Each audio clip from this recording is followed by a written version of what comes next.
Mercredi 22 juin, salut tout le monde, bienvenue à On Jase. J'espère que vous avez passé une belle nuit depuis qu'on s'est parlé hier. On va commencer ce matin comme d'habitude avec la météo. Frisquet matin, j'ai un hoodie ce matin, là, un coton ouaté, c'est pas... c'est frais. 13 degrés ici dans Laurentides. Il annonce 25 dans le courant de la journée. On dirait que c'était presque dégagé. Il annonce de la pluie. Ils savent pas, là. Le gros de l'annonce, c'est qu'on est supposé avoir de la pluie en après-midi. À matin, ben, c'est pas si tempé. Si je regarde ça, c'était presque éclairant un peu. Fait que, on va vivre avec. De toute façon, ça va être bon pour les jardins. Lever du soleil, 5h29. Le coucher, 8h43. 9,87. La pression barométrique, elle est à la baisse. On devrait mouiller. Nos recaps d'hier. Ben, pas grand-chose. Pas grand-chose de vous autres, parce que vous avez de l'air d'être en vacances. On s'est parlé quand même pas mal. Là, puis j'ai même pas eu le temps. Bon, vous avouez de quoi? J'ai même pas eu le temps de lire tout le monde hier. Puis la raison est simple, je vais continuer un matin.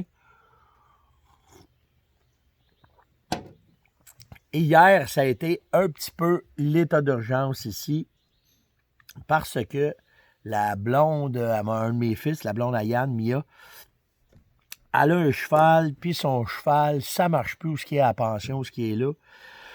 Puis elle essaye de trouver une place pour mettre un cheval ici, c'était pas évident. Alors, qu'est-ce qu'on a fait? Ben, on a fait un package à cheval hier. Fait que hier soir, que normalement, je m'assis bien tranquille, puis je vous lis, puis je vous réponds, puis je fais toute la patente. Bon, on s'est ramassé une gang de fourmis avec les parents Mia, son frère Yann, Sam, moi, mon père, ma mère, ma blonde. Toute la famille s'est ramassée à bâtir le package à chevaux. On a bâti un abri pour que le cheval soit correct. Là, à matin, c'est juste de vérifier les contacts électriques pour être sûr que la clôture électrique va être correcte. Là, je vous parle, puis je le vois, là, je regarde ce qu'il reste à faire. Il nous reste à faire le toit sur l'abri pour le cheval. Puis, d'après moi, le cheval va rentrer aujourd'hui ou demain. Une belle femelle, une belle quarter horse. Fait que, elle va être là. On va y trouver quelqu'un pour s'amuser. Là, on est après à regarder soit y acheter un poney pour qu'elle ne s'ennuie pas, ou bien une chèvre pour qu'elle s'ennuie. Fait que, moi, je pense que ça faisait 20 ans, 25 ans, j'avais pas eu de cheval à la ferme. Puis là, ben, les enfants nous en ramènent. Fait que ça va être cool. Ça va faire de la vie. On est proche d'une vraie ferme. Là. Les cochons, les poulets, les veaux, les poules, les chevreuils, les chevaux, le chat, le chien, ça. Pas le temps de s'ennuyer bien. Pas le temps de s'ennuyer bien. Plus la business, bien entendu. Hier, la raison pourquoi faire que cette année, j'ai moins de temps de prendre de vacances, puis j'ai un peu moins de temps d'aller dans le bois, c'est qu'avec le COVID, on est en restructuration d'entreprise. Pas parce que l'entreprise va pas bien, on n'a jamais eu tant d'ouvrages, on n'a jamais eu tant de commandes, mais les moyens de marketing qu'on avait avant, ben, ils ont été arrêtés.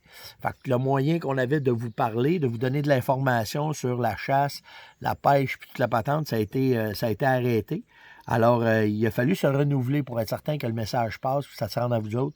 Puis, naturellement, ben, on a commencé, vous savez, là, tous les matins, je vous parle avec On Jase, mais on a eu un gros meeting hier, une partie de la journée avec notre équipe de marketing, avec qui est-ce qu'on travaille, puis comment est-ce qu'on était pour faire ça.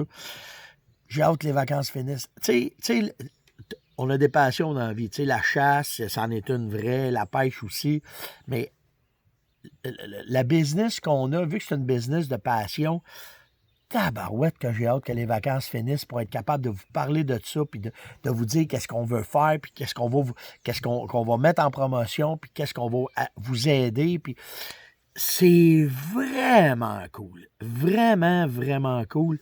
Fait que, ben hâte. Je vais peut-être partir une couple de jours quand même, là, parce que là, cette semaine, on termine les dossiers. La semaine prochaine, ça va peut-être être un peu smooth. Je vais peut-être m'échapper, pas de suite à la pêche, là, parce qu'au mois d'août, j'ai déjà des voyages de planifier. Peut-être que je vais m'échapper au lac Ontario, peut-être pas, je ne sais pas, ça dépend de ma blonde. Je vais garder mes lousses pour la chasse, fait qu'on va voir. Mais c'est vraiment vers ça qu'on s'en va, fait que De toute façon, en vacances, pas en vacances, je vais continuer à vous jaser quand même parce que j'ai vraiment du plaisir à faire ça avec vous autres. À jaser, à échanger. C'est très, très, très valorisant. C'est très instructif, hein, parce que je vais faire un lien là, avec ce que j'ai parlé hier. Tu sais, hier, je vous ai parlé du caribou forestier. Je vous ai parlé que il avait disparu du Québec, il en restait moins. Beaucoup, c'était les feux de forêt qu'on pensait qu'ils les avaient décimés. Là, il parle des coyotes. C'est surtout sa perte d'habitat. N'importe quel gibier, pas d'habitat, il ne survit pas. Puis, en parlant de ce que je vous ai dit, qu'il y en avait dans Charlevoix, il y en avait à Québec, il y en avait dans le bout de l'Abitibi, il y en avait un peu partout, du caribou avant. J'ai un de mes chums qui m'a écrit un matin. Il dit, hey Steph, je lis le vidéo des fameux 30 caribous qu'on voyait au lac, puis c'est en Charlevoix, ça. Je vais essayer de le trouver, de te le trouver, puis de te le montrer. Mais effectivement, les caribous, ils ont été décimés exactement quand il y a eu des feux de forêt. Il y avait un troupeau d'à peu près 30 caribous juste au nord de Baie-Saint-Paul. Puis, tout de suite, il y a eu un gros feu de forêt. Je vais pouvoir revenir avec les dates, mais boum, ça a disparu tout d'un coup, justement à cause des feux de forêt. Je ne sais pas s'ils ont migré. Je ne sais pas si le caribou. Je vais vous dire de quoi, là. De tous les gibiers que j'ai chassés dans ma vie, là. Le caribou, là. C'est que c'est nono. C'est nono. Je vais juste dire ça de même, sans manquer de respect à la bête, sans trouver fantastique comment est-ce qu'elle se déplace, la migration, puis les woodlands. Je trouve ça tout hot, là. Mais c'est que c'était épais, les caribous à chasser, là. C'est les gars là-bas, quand ils m'avaient amené la première fois, ils m'avaient dit, tu vois, tu le tires d'une patte, puis il reste là, parce qu'il comprend pas, ben c'est pas loin de ça, là. C'est vraiment pas loin de ça.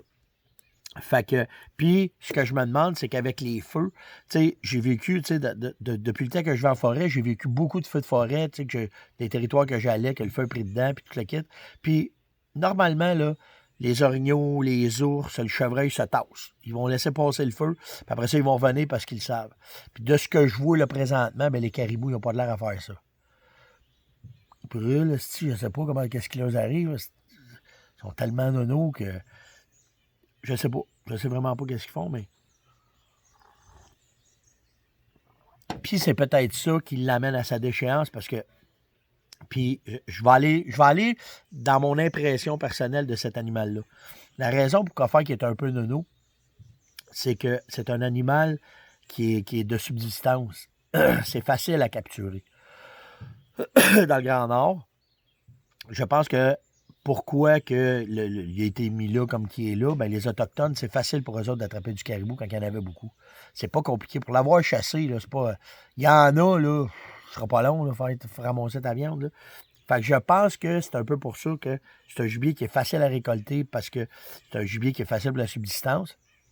Mais de l'autre bord, ça joue contre lui quand il arrive des problèmes d'habitat ou des problèmes de peu importe, ben il va mourir, il va se laisser mourir parce que il comprend pas. Tu sais, fait que ça peut être ça. Peut-être que je me trompe. S'il y en a qui ont d'autres idées là-dessus, là, je n'ai pas de problème à échanger là-dessus, mais de l'avoir chassé beaucoup, de l'avoir côtoyé, d'avoir. Ça ressemble à ça. C'est pas un chevreuil, mettons. C'est vraiment pas un chevreuil. Fait que. Puis tout ça pour vous dire que pour vous amener aussi. Il y a beaucoup d'informations que j'ai récoltées. J'adore lire, OK? Mais pas.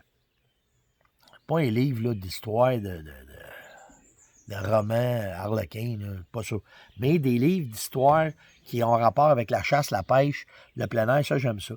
Puis hier, je vous ai parlé, j'ai un peu foqué à patente là, quand j'ai parlé du Club Triton.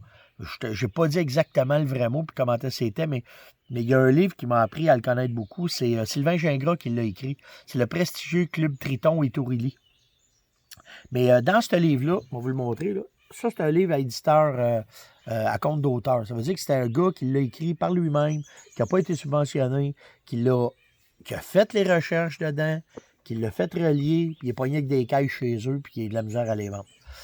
Parce que souvent, les bibliothèques, puis ça, il faut que ça passe par des distributeurs. Ben, une autre site gamique, là, en tout cas.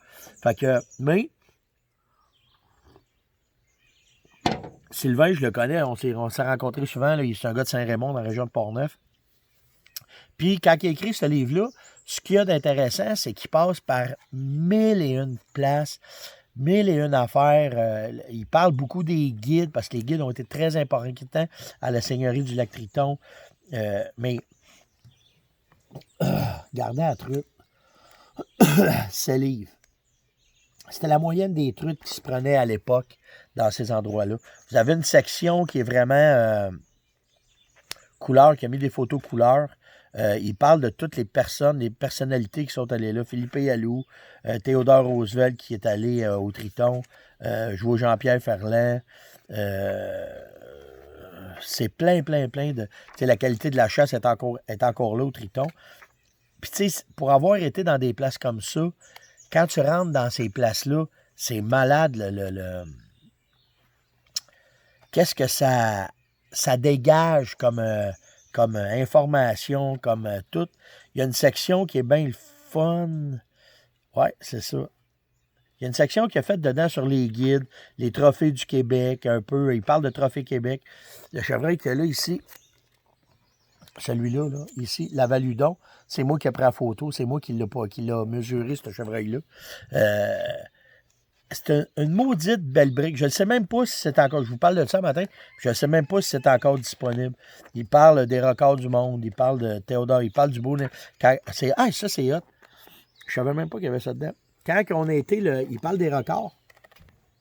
Puis quand on a fait le cours de Boone Crockett, on est tous là. Moi, je suis où là-dedans? Ah, bizarre, hein? Le gars qui est ici, c'est celui qui tient le Hanson Buck dans ses mains. Ben, c'est moi. Ron Boucher, c'est lui qui a mesuré le Hanson Buck à l'époque, quand je lui ai parlé du Boone Crockett. Il y a plein de gars, là, puis c'est tous des chums masters. Joe Michel, Denis Lapointe, Ben Ferland. On est tous, ça, c'est tous des crinquets de chasse. Chasse au chevreuil, puis chasse à l'orignal, puis tout le kit qu'il y a là. Mais Marc Ballard est là.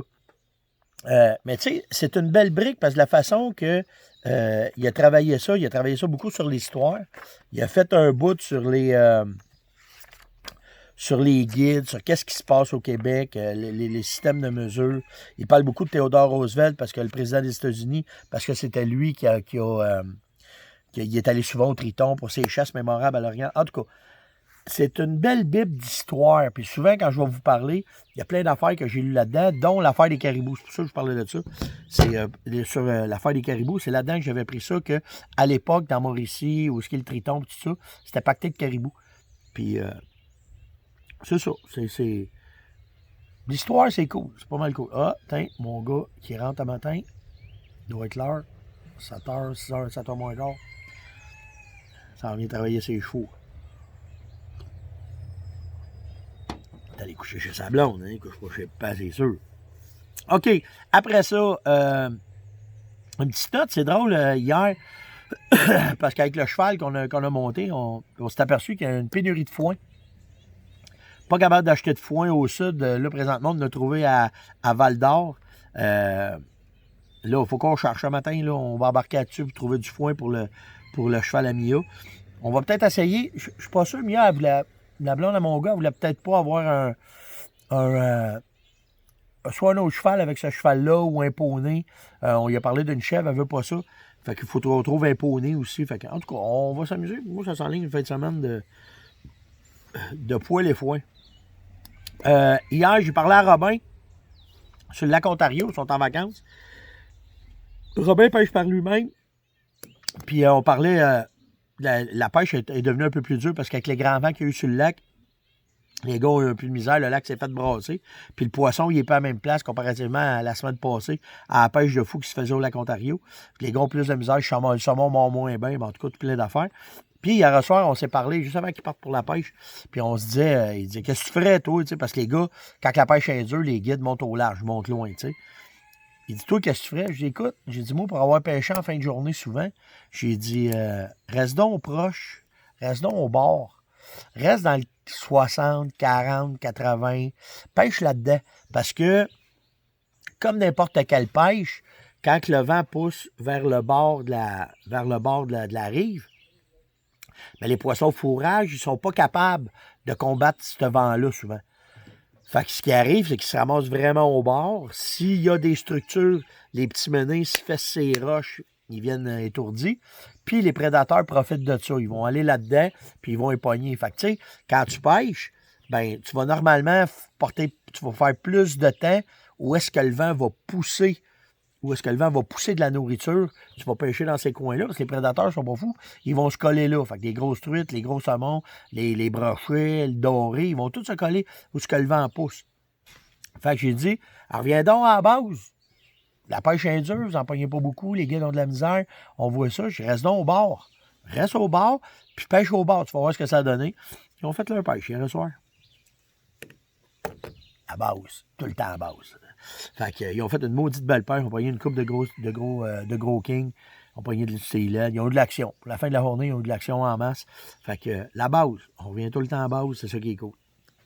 Hier, j'ai remis ça parce qu'hier, j'avais trop parlé, puis c'est ça qui arrive un matin. Hein. Frédéric Michaud, m'a écrit, il veut savoir, il veut comprendre la trajectoire de la flèche avec l'arbalète, puis comment est-ce que tu évalues ça, puis comment est-ce que c'est. C'est la même affaire pour un boulet. N'importe quel projectile que tu vas envoyer, il va faire une ballonne, tout le temps. Fait que ça veut dire ça que quand, avec une carabine, il faut porter un peu moins attention parce que, tu sais, peu importe la distance que tu vas faire, c'est juste une question de compensation. Ton télescope va le faire, puis quand tu vas lâcher le coup, la balle va s'en. Mais à l'arbalète, c'est dans une courte distance, ou à l'arc, c'est dans une courte distance. L'affaire qu'il faut que tu fasses, de tirer beaucoup, tu vas être habitué de voir ta ballonne de flèche. 40-45 mètres, tu vas voir ta ballonne. Ce corridor-là, il faut tout le temps qu'il soit clean. Il faut que tu développes un deuxième sens pour les corridors de tir. Puis quand je chasse à l'arc ou à l'arbalète, c'est automatique quand je vais m'asseoir en forêt. Si je suis sur un appât, je suis sur une place de nourriture, je vais aller faire des corridors de tir. J'ai tout le temps un clipper que je tiens dans mes mains, toutes les petites branches, parce que ça prend une branche, là. Pas plus grosse que ça pour faire dévier une flèche. Fait que tu t'organises pour pas avoir d'obstacle, pour pas avoir rien. Fait que quand tu t'assois, tu regardes, OK, souvent on va faire ça à deux si on peut, mais si tu arrives dans une place, tu es tout seul, puis tu chasses, ben la flèche, elle passe là, oups, il y a une branche de même, elle passera pas. Puis combien de fois qu'on a vu ça dans des films de chasse, puis c'est arrivé à tout le monde, tu craignes, tu lâches la flèche, il y avait une branche grosse de même, puis tu tires en plein milieu de la branche. Asti, c'est automatique, ça. Essaye de refaire ça, après, tu seras vraiment capable. Mais ça arrive.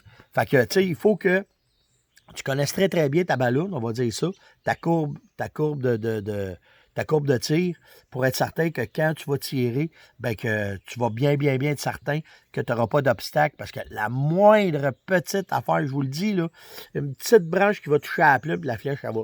Puis là, ben, qu'est-ce qui arrive? Tu peux blesser ton gibier, c'est pas ça qu'on veut. Fait que j'espère que ça répond à ta question, parce que des fois, vos questions, j'essaie de les deviner aussi. Fait que j'espère que ça répond.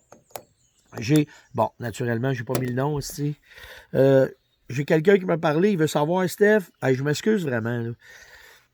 Il dit, c'est quoi un bon terrain pour faire des salines? C'est-tu dans le fond d'une coulée? C'est-tu dans une place qui a de la boîte? C'est-tu dans une place où c'est sec? Où est-ce que c'est? Proche de la nourriture. Où est-ce que tu vas avoir de la nourriture d'automne? Fait que si t'es capable, bonne journée. On se voit ce soir. Ça va être tout le temps dans des places. Tout ce qui drive le gibier, là, c'est deux affaires. Le sexe puis la bouffe. On est proche de ça, nous autres aussi, hein? Le sexe, la bouffe. La reproduction puis la nourriture.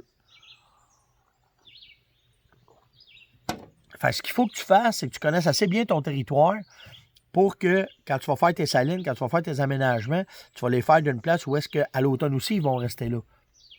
Fait que regarde les arbres, regarde qu'est-ce qu'ils mangent, regarde comment est-ce que c'est. Puis, y a-tu un endroit parfait? Non. Je ne sais pas pourquoi. Asti, ça, je comprends pas ça, puis je cherche encore. Tu vas faire une saline à une place, elle marche pas, tu te tasses de 75 mètres, asti, t'as fait là, puis là, ça marche. C'est-tu le vent? C'est-tu la pression barométrique? C'est-tu comment est-ce que l'air allait? Parce que je brainstorm avec vous autres, là. Mais je regarde mon chien le soir. Je regarde Nosler, il est couché sur le balcon, là. Puis là, il regarde, parce que je suis sur, tu sais, vous l'avez vu, je reste sur une place assez élevée. Puis là, il est couché sur le balcon, puis là, je vois le nez. Il fait ça, il fait sentir. Il regarde, il sent, il fait qu'analyser, puis il regarde le gros. Ben, Ça se peut-tu que, où est-ce qu'on fait des fois des aménagements, c'est des places où est-ce que c'est pas assez sécuritaire pour le cervidé. Il va y aller, mais tu y forces trop la main, il se sent pas sécuritaire, il aime pas ça, il ira pas. Donc, c'est pour ça que tu vas tout le temps essayer de trouver des transitions avec de la bouffe, où est-ce qu'il y a déjà des traces. Tu sais, s'il y a déjà des traces, ça te donne une idée, en esti qu'il y a de quoi là. Tu sais, puis là, tu vas monter ton setup. Après, c'est la qualité du setup, la qualité de ton aménagement qui va faire la différence. Puis ça, j'en démarre pas. Autant les poteaux de Vitalmix, la façon qu'ils sont faits, la façon qu'on les exploite, c'est une grosse raison. Le produit est excellent, mais la façon que le poteau est fait, c'est important. Puis, quand tu fais tes salines, la même affaire. On s'est aperçu que la souche, oui, mais pour un orignal, tu fais une souche plus haute. Il sent plus à l'aise d'y aller. Avec une hauche, tu gardes plus ton stock, tu le perds moins dans le sol. Le chevreuil, des plus petites souches. Il y a tout le temps des petites affaires, mais on en est venu avec un standard. J'ai des vidéos en masse là-dessus sur YouTube. Là. Mais on en est venu avec des standards que ça marche partout. Qu'on réussit à faire de quoi si tu vérifies bien tes aménagements, tu vérifies bien ton territoire, ton habitat, tes affaires. Fait que, tu sais, c'est-tu des trous de boîte? Moi, j'aime ça les places secs. J'aime ça les places secs avec juste pas loin un trou de boîte que je suis capable de mettre mon souffle, mettons, pour l'orignal, qui va être capable de faire de quoi. Mais tout le temps en bordure de conifères, où est-ce qu'il va être frais, où est-ce qu'il va... C'est tout le temps une question comment est-ce qu'il se sent, comment est-ce que c'est. Fait que, y a-tu des places parfaites? Je vous le dis, là, pour en avoir fait, hey, écoute, je fais en moyenne 50-60 salines par année, là. Puis, à un moment donné, là, t'es fait, tu dis, elle va marcher. Ouais, elle, pas sûr. Tu sais, mais c'est tout le temps à peu près le même setup. Un endroit, mettons, avec du feuillu, surélevé un peu de boîte en bas, juste pas loin, avec une transition de feuillu d'un bord, du conifère bien dense à une autre place. Il va être capable de se sentir en sécurité. S'il fait froid, s'il fait trop chaud, il va se sentir au frais à cette place-là. Avec des sous-couches que tu es capable de voir où est-ce que les plantes poussent, qu'il est capable de manger s'il fait trop chaud. Fait que tu sais, il y a une couple de petites affaires, là, je vous en dis en esti, j'espère que je ne vous mêle pas matin, là, mais tu sais, c'est tout le temps la question du détail qui va faire la différence. Hier, le web a roulé au fond, autant pour les commandes, mais les questions, là, à matin, je pense en ai 60 à répondre. Fait que je m'excuse. Puis, je vous le dis et je vous le redis, là, vous ne me fâchez pas si je vous ai oublié. Il y a des sujets avec du monde que j'ai, puis tu sais, comme hier, là, quand ils sont arrivés, les enfants, puis tout, puis j'étais après, hop, je lâche. Tu sais, je peux pas être tout le temps sur le téléphone, Steve va vous répondre.